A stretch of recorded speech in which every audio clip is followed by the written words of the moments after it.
ஆண்டவனே நம்ம பக்கம் இருக்கா. ஐயோ பண்றாதே.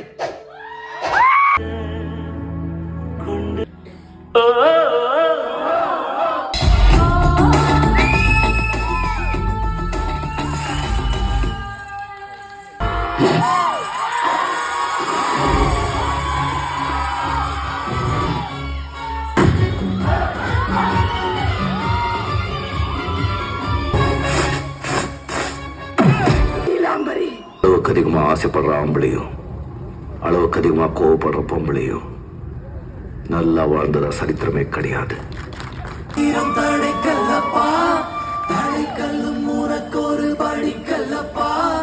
வாழ்க்கையில் 1000 தடைக்கல்லப்பா, தடைக்கல்லும் உனக்கொரு படிக்கல்லப்பா.